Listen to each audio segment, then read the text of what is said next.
I'm just sitting here at Harbourfront, downtown Toronto.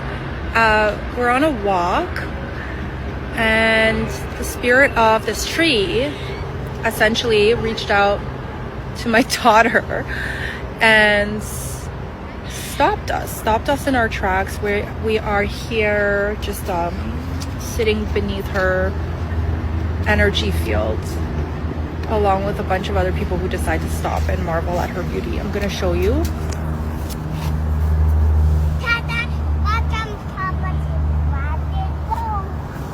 She's an oak tree. And I know what you're gonna say, that Genesis, that's not an oak tree, it's a weeping willow. It's a willow tree. But what's coming through really clear in this moment in time is that her spirit has been residing on this very land that we sit on within her energy field for decades, you guys. And it's not just in the physicality of her body in this very moment in time that she's here. She has been here. She's transferred her energy field from one planetary entity into another, another, and into the ground and back up into new life. And the spirit of these tree animals, as I call them,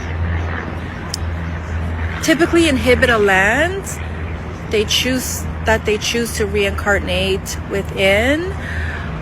They experience the essence of this land. They become the protective energetic system within this land, and they choose to stay at the end of that lifespan, whereby retracting their energy body back into the ground and merging in with everything that's around them. And as she sat here for essentially millennias, I can confirm to be true. She started off initially as a great big oak tree. The biggest, most fantastic, most monumental oak tree that you've ever been able to witness. Just the beauty in its sight. Back in prehistoric times, actually. And the story of it, the story of the wiseness of the soul that I've merged my energetic frequency underneath in this very moment in time is a story to be told. I can tell you that she is a she. She loves this land. She's been here for longer than no other. She sits in silence. She watches. She projects the entity of life onto that of the humans around her who decide to sit underneath her energy field. She heals. She nurtures. She draws her energy from a great big well underneath Gaia's surface, in which she retracts back to in times of need, in times of overwhelming need. When she senses overstimulation in her field, she retracts her spirit back into this well to draw from, to lean into. The baby's running off. I'm gonna just let the kids know. And within the everlasting blowing, swaying of the leaves of this willow tree, she's echoed in the winds of time and considers herself to be a great big oak tree. Now, I find that extremely interesting, as her physicality as a willow tree is undeniable, guys. But for her to sit and consider herself to be an oak tree, spanning back millennia during the creation process, had she decided to fractal down and become a willow tree, that would have been her decision. And yet, through reincarnation cycles that never ever ends, she's ended up energetically in the trunk of a great big willow tree. Stories are long as they are wide, and energetic fields can never collapse into nothingness. And the collapse of her field is impending, it's imminent, as we draw closer and closer to the ascension frequencies that are incoming. And I have an explanation for this. It might sound funny, it might sound strange to you, but her spiritual well-being is dependent on our great big central sun. The sun has fueled life within our planetary system for millennia. Since the inception of Gaia, the sun was strategically placed in our solar system to fuel the life that would eventually settle here. And the settlement of this life has thrived undoubtedly in this environment, in this earthly environment, with people that come and go, spirits that fractal out from source consciousness to experience all that there is to experience, fueled by our great big central sun.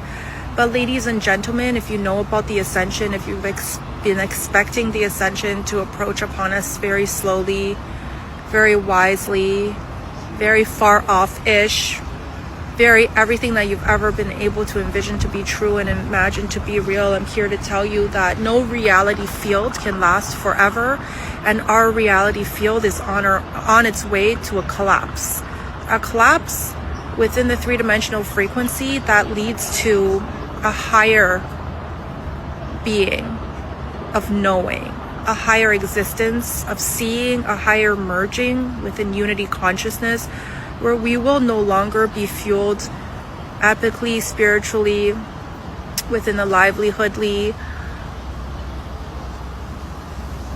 Alive is what we will be, and yet the impossibility of it all will merge into a possibility when we transfer this angelic frequency into our frequency fields, to come into a realization that the sun has been anchoring us down into the three-dimensional, four-dimensional, two-dimensional frequency for all of this time. And as we lift our being, our spirit into the fifth dimensional frequency, that the essence and the energy of the sun will no longer uplift us into livelihood, as we will no longer need the rays of the sun to breathe, to live, to be alive in this moment in time. And as this third dimensional field of all of these plants, animals, human beings, trees, bugs, insects, marine life, anything you can think of that has been thriving within this environment, has been thriving for far too long, we will begin to thrive in a different way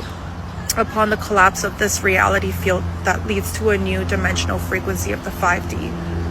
And I say she will no longer be in existence here as that happens, as the great solar flash that is impending, that is about to happen at the end of November, that is set to happen at the end of November 2025, will bring about a new knowing within humanity, a new chakra alignment within all of the light workers. A new energetic frequency will be uplifted from this energy that the sun will bring into our field.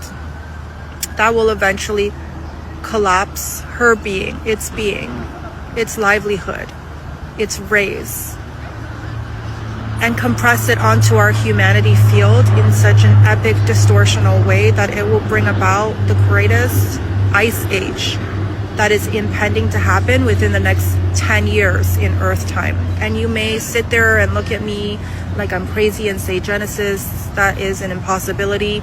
I'm here to tell you that impossibilities are feats that never can be dictated within this dimensional frequency, especially by a wholesome being of Gaia's frequency that has been undoubtedly skewed into the three-dimensional, two-dimensional frequency, providing life drawn from the energetic frequency of the sun into our environment, in stability, in wholeness, in never-ending defeats of wars, trudging through the darkness of what is within the lower dimensional frequencies. She's tired. She's tired of withholding all of her higher vibrational thoughts and energetic frequencies into the wanting and the knowing and the being that she deserves to be of a higher frequency, to experience that within herself, that she's forever archingly wanted for herself.